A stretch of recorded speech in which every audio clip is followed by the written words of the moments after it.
What's up guys, today I'm bringing you my review of the 5.13 patch notes. I don't normally do these sort of things, because like just covering every patch is just too many videos and stuff, but this is probably one of the biggest patches we've had in a while. Honestly, maybe even as big as Season 5, there's so many good changes. So let's get right into it. So there's obviously some cool skins. The Plushy Ganesha one, a lot of people are like saying that's like the best skin of the patch. I'm not a huge fan of it.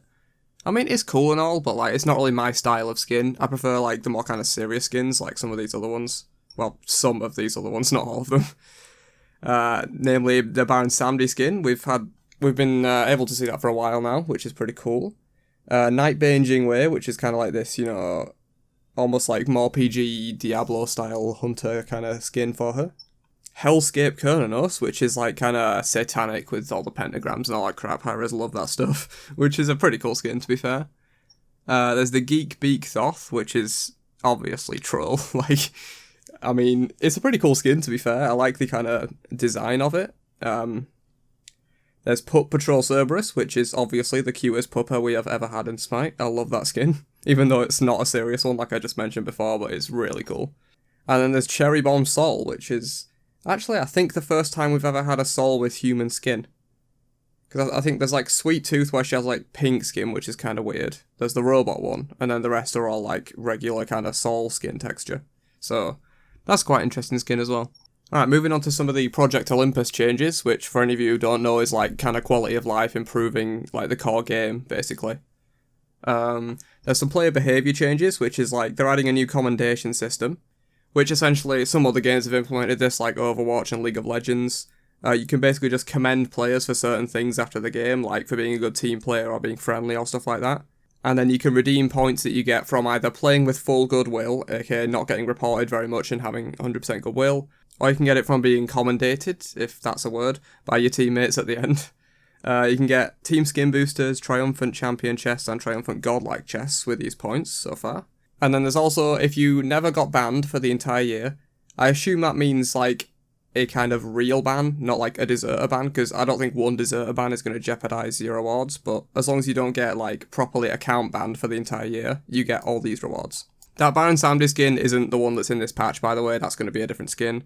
The Camaraderie Loading Frame, Goodwill Jump Stamp, Baron Chibi Avatar, which should be interesting, and the Goodwill Global Emote. There's also report prompting, which is just basically if it looks like the system has detected that someone was doing bad behaviour, like intentionally feeding, like if someone goes 0-20 in a game, it might say, you might want to report this guy, it's possible he was intentionally feeding, kind of thing. There's also a VGS restriction system, which I'm not really sure entirely how it works. I'm not sure if it's just like, if you spam 5 of the same command over and over again, it'll like eventually just block you entirely from using VGS or not, but I'm not really sure how that works. I'd imagine that would be how it works. I'm not sure though, so don't quote me on that. Also, the Goodwill system is being revamped in kind of combination with the commendation system and all that stuff. They reduced the favour bonus down to 15%, but then you also get bonus FP as well for playing at max Goodwill. And also, you don't lose all your Goodwill from a single report anymore, so like if someone just reports you out of Salt or something, you're not going to lose your entire Goodwill. It takes a few reports to actually lose all your Goodwill.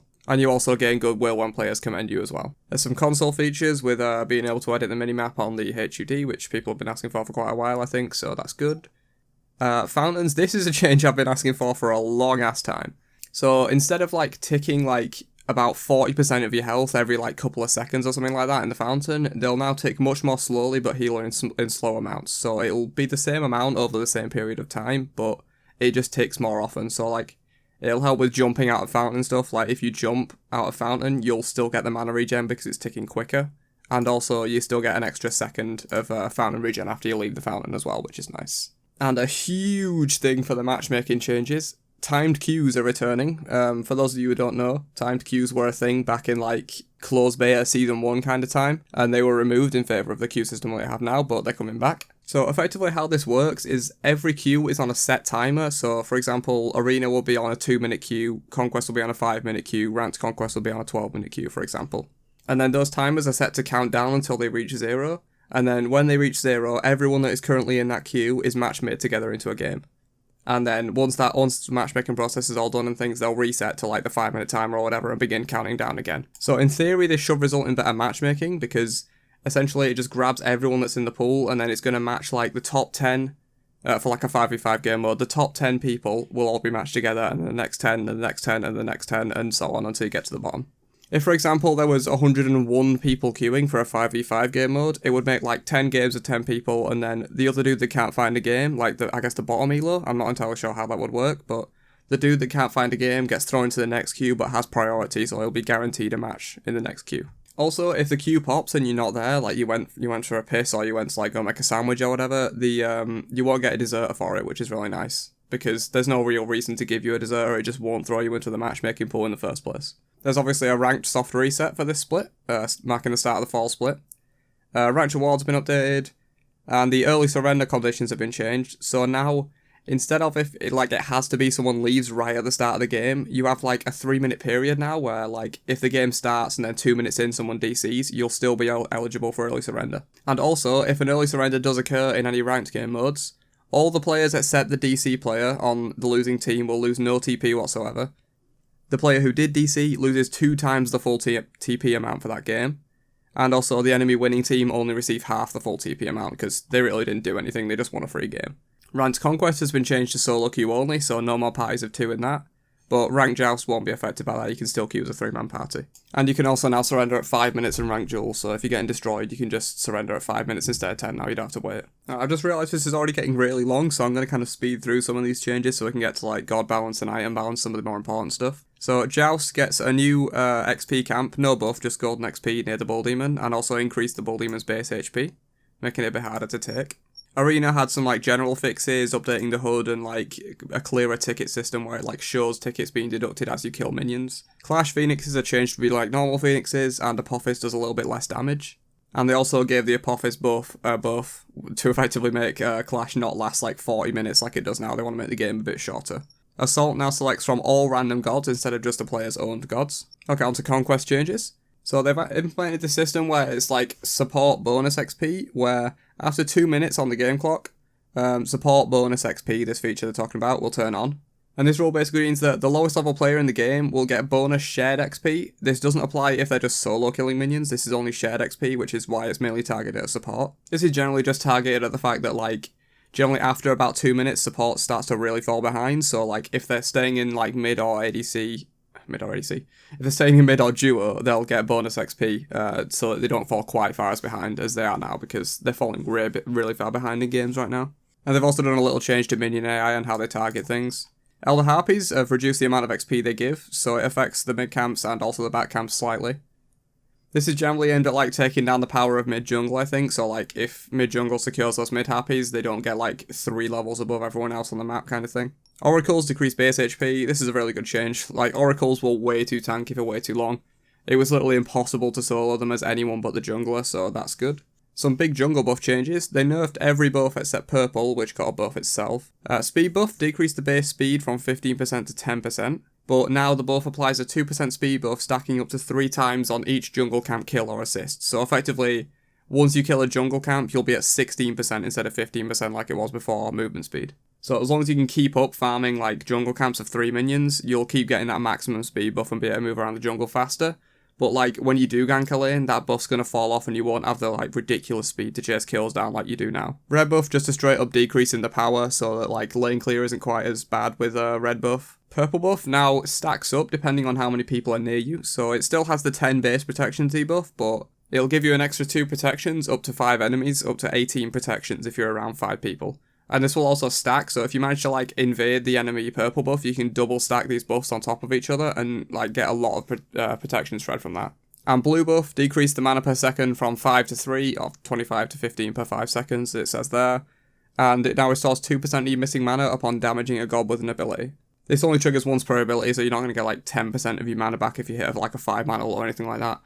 This is basically just to like encourage more fighting in the solo, and I think like the change to Warrior's Blessing where you have to like damage enemy gods to get the sustain out of it, this is kind of a similar thing. They did a whole bunch of jungle practice changes. I'm not going to go over all these because they're not really that important for most people, but it is really useful for like content creators or anyone like wanting to test something in jungle practice. It's like much better now, it looks better, and they've also like updated the features and stuff. That's just like additions to chests and godlike chests and fantasy point store and things like that.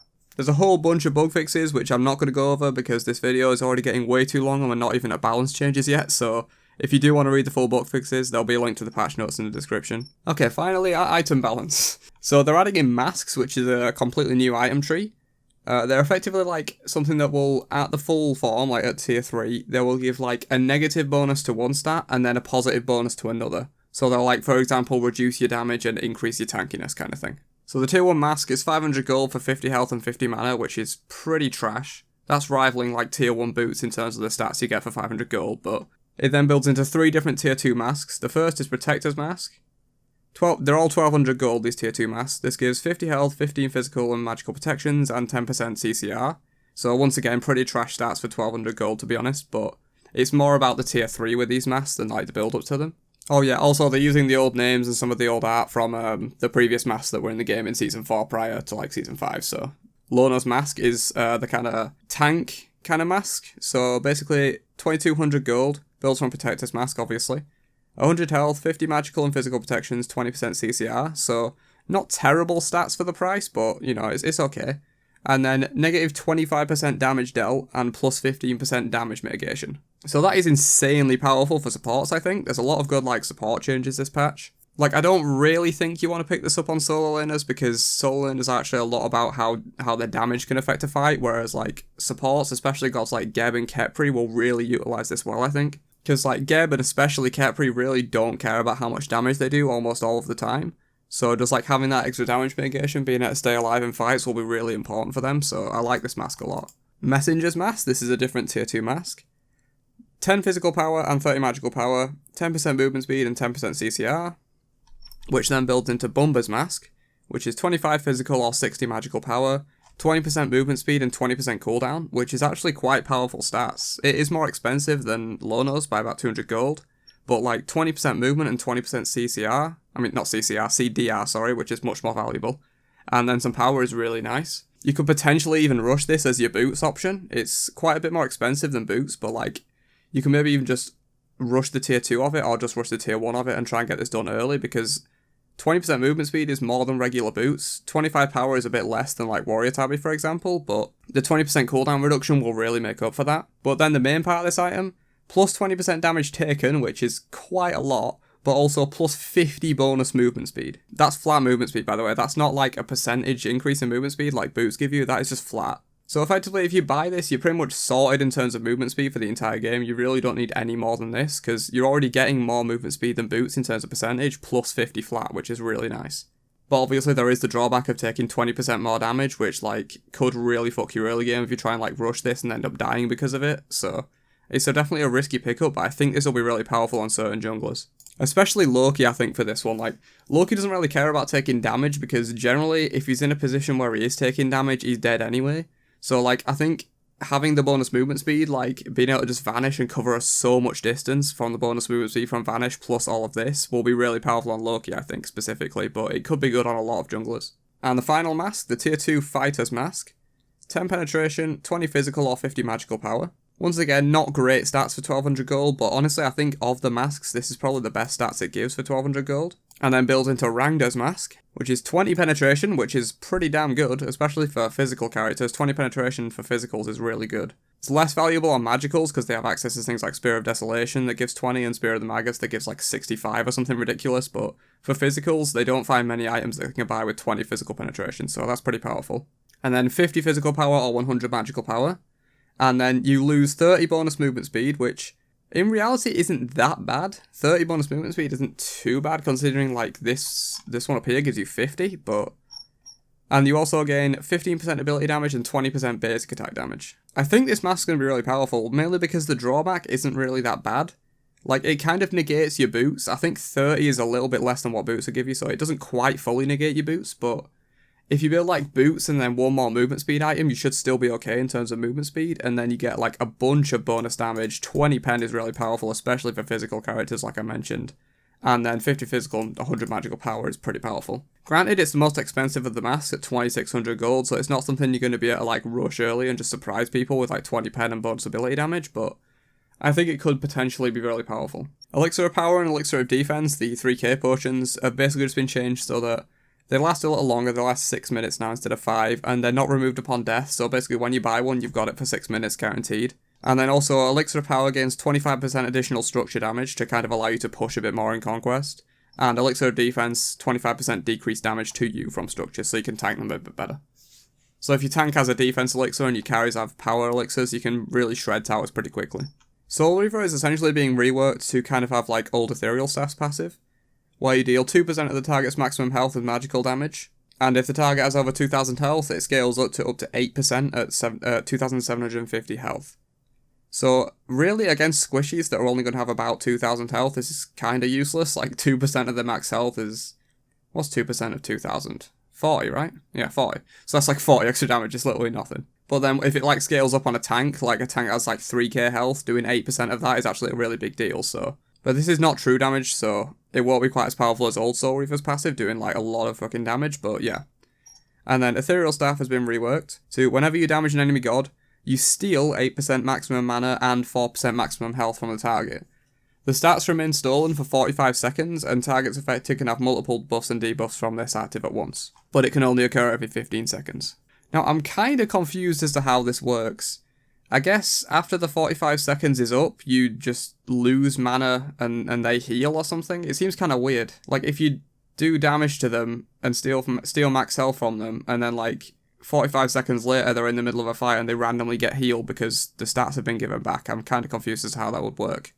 But yeah, pretty cool item, I guess, in like interacting with stealing mana and health, which is pretty cool. Book of Thoth is effectively being adjusted. I don't think it's a straight nerf to Book of Thoth, but it's like a nerf to when you initially buy it and a buff to the stacks. So they've increased the cost slightly to prevent people just like rushing it, and they've also decreased the base magical power on it, so it's not as powerful when you initially buy it. Increased the mana on it, and then increased the mana conversion to 5% instead of 3%, so I think overall it works out at slightly more power once you have it fully stacked, but also obviously it's a lot less when you initially buy it. Book of the Dead is having like some base stats taken off, it's reducing the health, and also buffing the passive quite a bit. The shield is now based off total mana, not current mana, which I think is a really good change. I was kind of confused as to why it was current mana. It's like, you kind of feel bad about like using abilities and stuff because you're going to get a worse shield and stuff, so I'm glad it's total mana now. And it's also been increased from 15% to 20% of total mana. And they've also lowered the passive threshold trigger from 50 to 40%, which should hopefully kind of stop it being procced when you don't want it to be. Like, sometimes you'll go below 50% from like some random poke damage and it'll proc the passive and you kind of feel bad about it because you don't have it anymore, but overall I quite like the changes to this item. 20% of max mana could end up being like 400 to 500 shield guaranteed late game, which is pretty freaking good, so we'll see how this goes. They've just taken some mana off of Warlock Staff and Sorcerer Staff. Presumably this is to kind of put more focus on Book of Thoth as the mana item instead of like Warlock Staff kind of being a one-size-fits-all type of thing where it gives you health, mana and power. Typhon's Fang, putting more emphasis on the passive again like they did with Book of the Dead. They've reduced some of the base stats, taken 20 power off of it, but increased the passive power quite a bit, so if you do build a lot of lifesteal it's going to be overall more beneficial, but if you're building like only Typhon's Fang as your item, it's kind of trash now. Bancroft's Talon gets 100 gold cost increase. Pretty good, to be honest. Like, the Bancroft's Talon rush builds, they aren't usually that good, but sometimes you can really catch people out if you rush it early. Especially on gods like Anubis. Restored Artifact and Chronos Pendant, getting 5 MP5 taken off them each, and also 10 power off Chronos Pendant.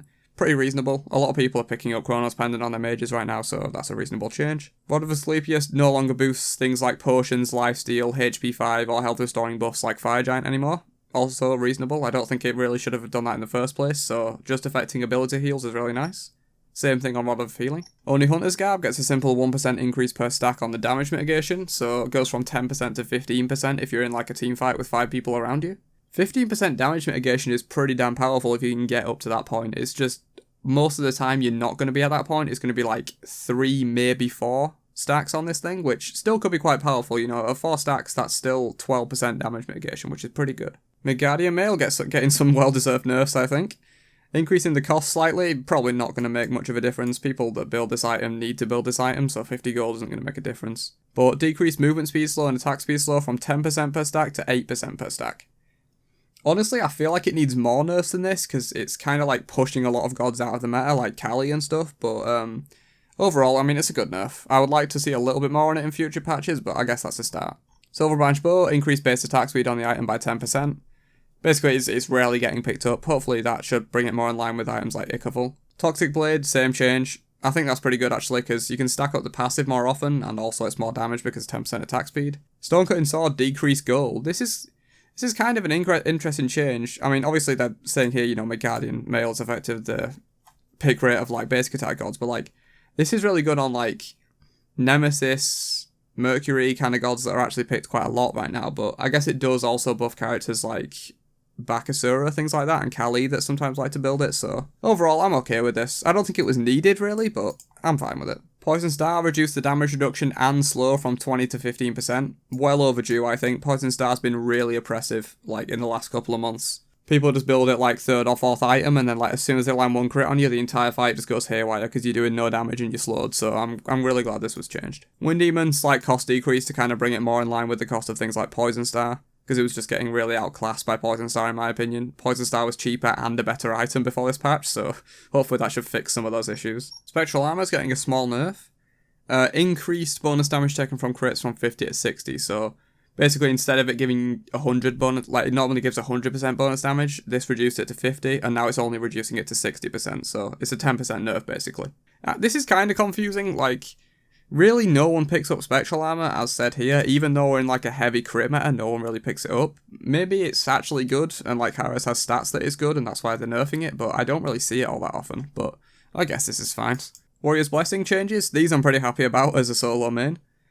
Decrease the health and also decrease the healer mana restore and triggers from a Warrior's Blessing. This should hopefully reduce that kind of like slap fight where like you're almost healing more than you're doing to each other pretty much because like no one dies in solo lane anymore with this item, so I'm happy with these changes. Shift to shield, decrease cost. Honestly, it's probably not going to help the item too much because like all it has really is power. It's like it doesn't provide any penetration or cooldown, which is what people need in the early game, but a nice cost decrease should hopefully maybe get it picked up in like 4th, 5th slots kind of thing. Sunder's getting a buff. Oh god, don't want to go back to the Sunder meta to be honest with you.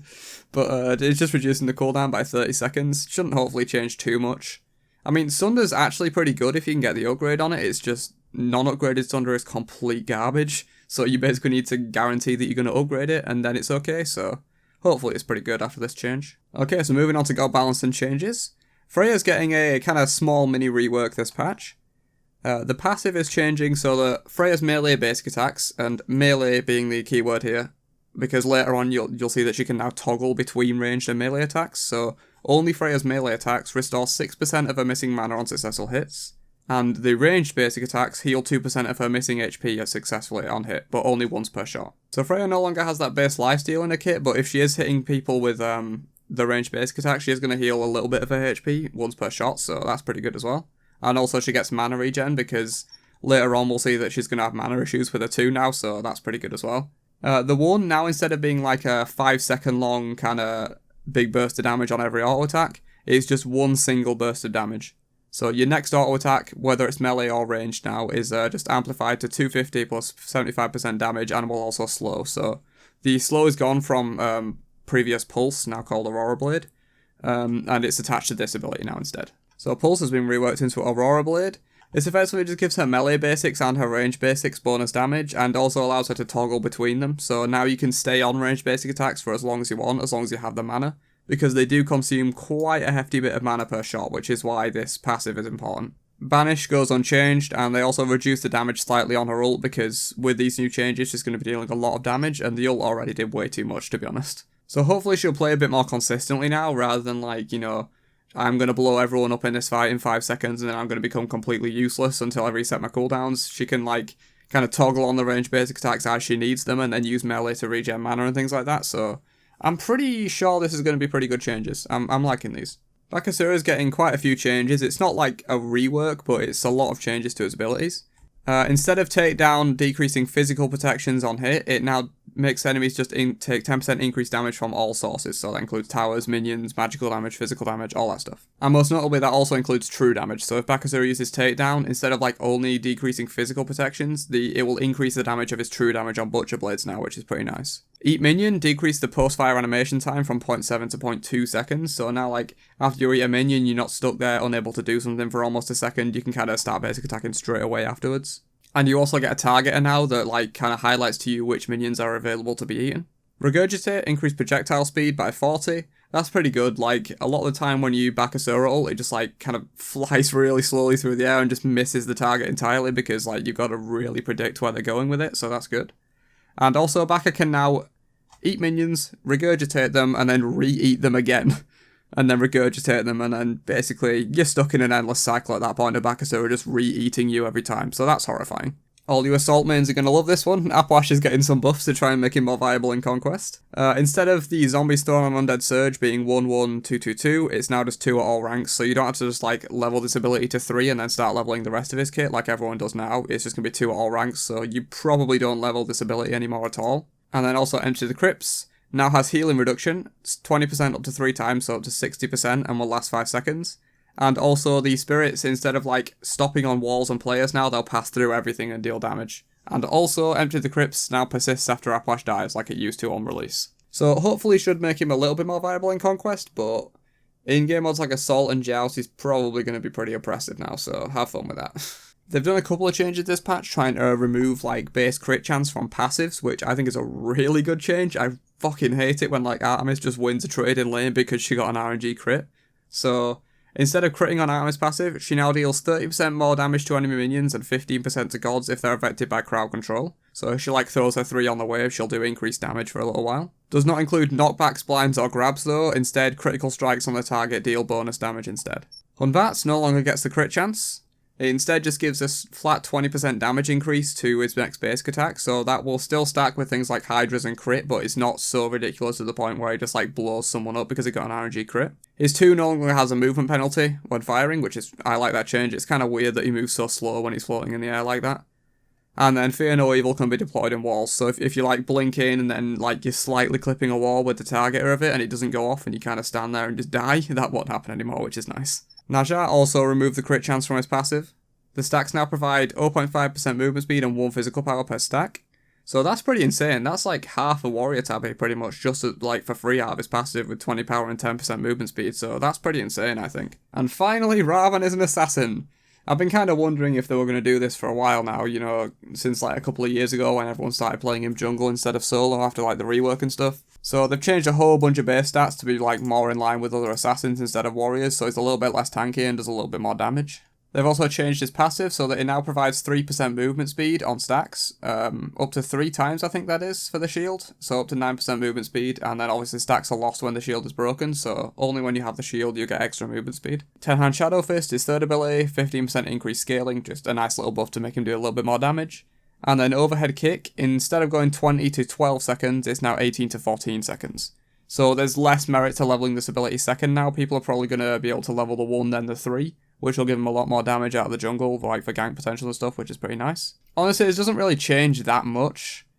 It's like, it's some nice kind of buffs and things and some base stat changes, but honestly, it's not going to change his playstyle because everyone was playing him as an assassin anyway, so you'll probably just see a little bit less play in solo, even though I was not really seeing any anyway, and then just probably be relegated to jungle, I would imagine. Some nice reduced mana costs for Anubis. This is pretty good. He's one of those older gods where like his mana costs are kind of ridiculous at the top end, like over 100 mana for abilities, which just kind of gets a little bit ridiculous, especially considering you never build Book of Thoth on Anubis. Apollo Ult fixed the description to say it knocks up, that was changed a while ago. And finally some Baron nerfs, well some more Baron nerfs after last patch. The skull has been moved so it doesn't block quite as much of the enemy's vision, so technically a nerf I guess, kind of. Decreased damage again on Vivid Gaze from 280 base to 240 base at max rank.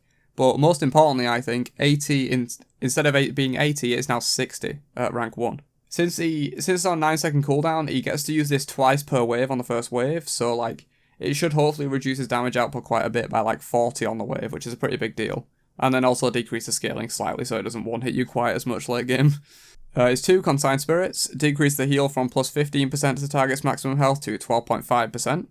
Just a nice little nerf to the heal, because it kind of does get a little bit ridiculous in late game team fights if like you're all quite low. And finally, Wrap It Up. Instead of just like saying it's a slow to a root, it's now ramp to root. That's a new term, so if that ever gets added to other gods, it'll be named like that. They also decrease the damage over time and decrease the Hysteria AoE duration, so like where it spreads to people, it's no longer 4 seconds, it's 2.5 to match the ramp to root like FX and stuff. So the overall damage of the abilities come down quite a lot actually. At rank 1, it's down from 80 to 50, which is pretty important, because often as Baron, you would just like out-clear in the mid lane by using your 1 twice, and then like by the time it's back off cooldown, you take your 3, throw it at them, it does like fucking... How much damage is it doing? 80. It does like 80 damage, and then your 1 does like 100 damage, and then they're dead basically, so... reducing that early game damage on both of these abilities is going to be really impactful, and he's probably not going to win the lane quite as hard as he has been, so that'll be good. And also at the top end, it's like 126 damage he's losing, which is pretty impactful, and also 15% off that. I really like these changes. They'll hopefully be a bit more in like the line of balance now. He's probably not going to be entirely balanced. He'll probably be still a little bit overpowered, but he's not going to be like top tier, like best god in the game anymore, I don't think, especially not after 2 patches worth of nerfs. I think the early game nerfs to Vivid Gaze and Wrap It Up will really like hurt his laning phase, and he'll be more of like a kind of defensive late game god instead of just winning the lane and stomping from there, so good changes. Changa's getting some nerfs because she's recently been like kind of stomping people quite a lot in the Pro League. Increased cooldown on the 1, I like that change. I hate getting spammed with the 1 so much from Changa. And then also decreased damage slightly on the ult, which I don't think really was needed, since it already does quite low damage, but I guess it's fine. Chronosis is basically the same thing as Baron Samedi. It's now ramped to stun instead of like slow to stun. Cupid camera height fixes so that you're not like quite as low down when you play him. It's like more adjusted to be in line with other hunters' camera heights. Hades Blight now debuffs magical and physical power by 5% while it's active, so that's pretty good, just like a little buff to Hades. For all of you who get your kills stolen as Kali, you now get an extra 5% healing on the assist instead of 15%, it's now going to be 20%, so that's pretty nice. Probably not going to bring Kali back into the meta on its own. I think we need Megadia Male to die for that, but yeah, should be pretty good. Kukulkan getting a couple of nice buffs. He now gets 60% movement speed instead of 40% at rank 1 slipstream, so his early game's probably going to be quite a bit safer because he just speeds away with that shit now. Since it's like his ability that he levels like completely last, like that early game stuff's going to be a lot because like for the first like 15 minutes of the game, he still has it at rank 1, so that's a really big difference. And then also 10 seconds off the ult should improve it a little bit. Like, if you miss it, it's not quite as bad because it's on 70 seconds now instead of 80. Adjusted FX on Rama Barrage so it's easier to see where you're shooting. Circuit. These changes are mainly aimed at, like, the tank Circuit builds that have been coming out, but it does nerf Circuit in general. She gets a new target for Deathbane, and also reduce the damage from consuming 3 poisons from 25% to 20%, and reduce the last breath damage from 210 to 690 to 200 to 640, so mainly a late game nerf on that. Zhonghui getting a few nerfs. Demon Bag reduce the protections from 1 to 0.8 per demon, and also Book of Demons reduce the stun duration slightly by 0.1 seconds at all ranks, which is kind of like 0.2 seconds, because a lot of the time you use the you use your passive to stun them with the Book of Demons, so it's going to like double the duration, so instead of it being 2.2 seconds, it's now just 2 seconds. Alright, and that's all the changes. Hopefully you guys enjoyed my review. It's probably been incredibly long because there's a lot of changes here, but honestly, I like most of them. Some of them aren't really that relevant to me, like a lot of the arena changes and stuff, but the skins are overall pretty damn good. And the god changes are pretty much all good, I think. Some of the item changes I don't really like too much, but a lot of them are good, especially the new masks. And overall, just a lot of like quality of life changes, which is really nice, like the jungle practice stuff. So yeah, overall, I think this is going to be a really good patch. This is potentially rivaling Season 5 in terms of like good changes to the game, so I'm pretty happy with this one. Let me know your thoughts in the comments. I'd like to see how you guys think of this patch and stuff like that, so I'll catch you guys in the next video. Peace out, nerds.